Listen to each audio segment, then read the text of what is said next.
Good evening, my Shakespearean scholars. I've been working for a little while to try and finally put together um, a video and a PowerPoint for you guys to use to give you a little bit more background information about Shakespeare and comedy of errors specifically, as we are moving forward into our honors reading program.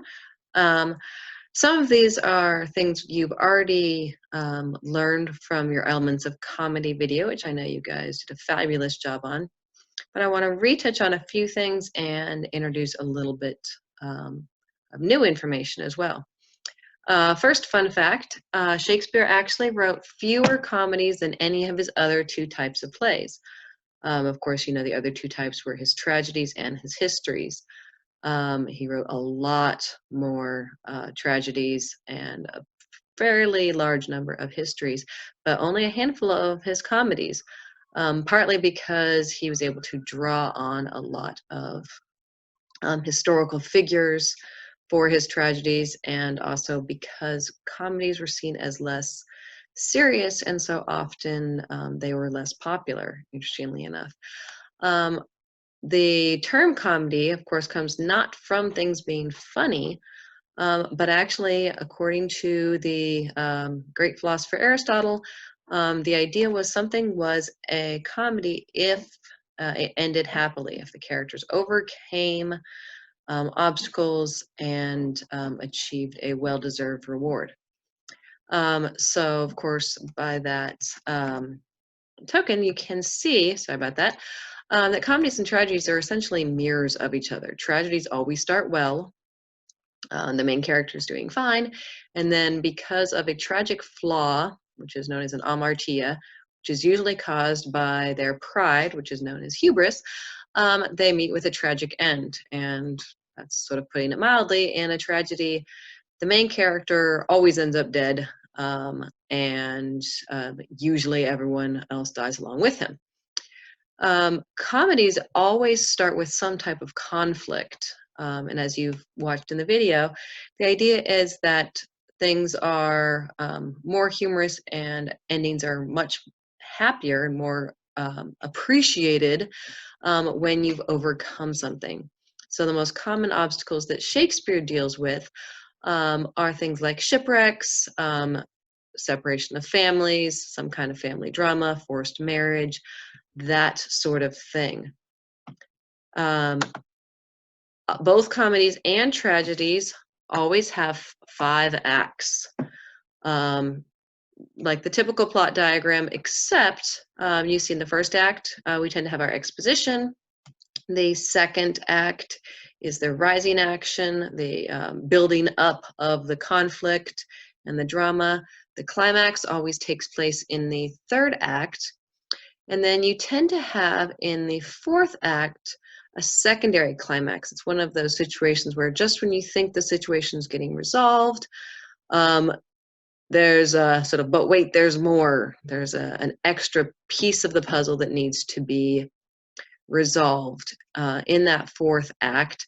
And then, of course, the conclusion, which in most cases is also a resolution. We've talked about how there's that distinction where sometimes in a conclusion, not every loose end is tied up. And that's often the case in Shakespearean comedies, but usually he's a pretty efficient playwright and most of the major issues are resolved.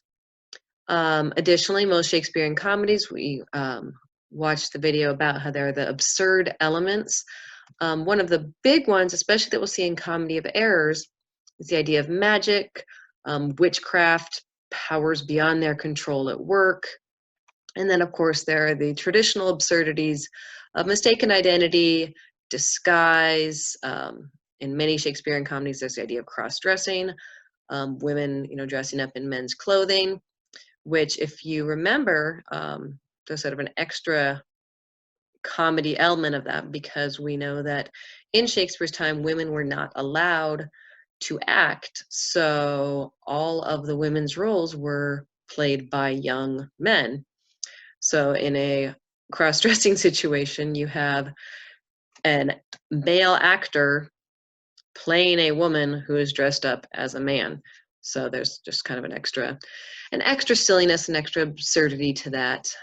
And most importantly, as you guys also already heard, most Shakespearean comedies end with either a marriage or the anticipation of marriage, where they say things like, "On the morrow we shall be wed, tomorrow we shall get married," or after the dance, or after whatever event Shakespeare sort of contrives. Very rarely does he actually have a wedding, in fact, take place. But in order for it to be a comedy, there is the vast, vast majority of the time the anticipation that there will be a marriage, because since most comedies are also known as romances, there's always that love story aspect. In order for it to have a conclusion, the best way for a love story to end is, of course, with marriage, at least in Shakespearean times. It's really, really important to remember that Shakespeare wrote for everyone. Now, when people think about going to the theater, watching a play, that sort of thing, it's seen as a much more intellectual, sophisticated kind of thing. But for Shakespeare, really, it was the primary form of entertainment for his time. Yes, people could go to the pub and listen to music, and there were minstrels and storytellers and that sort of thing. But really, the main sort of great equalizing form of entertainment was the theater, were plays. And of course, it was fairly cheap to go, at least if you were willing to stay in the cheap seats, which we'll get into momentarily. And people really loved plays, and especially Shakespeare's plays, because they were wonderful distractions. Shakespeare's time was a time of great turmoil. There were times of economic crisis. There was war or anticipation of war. And there was always the plague. Numerous times during Shakespeare's playwriting history, his theater was closed down because of the plague.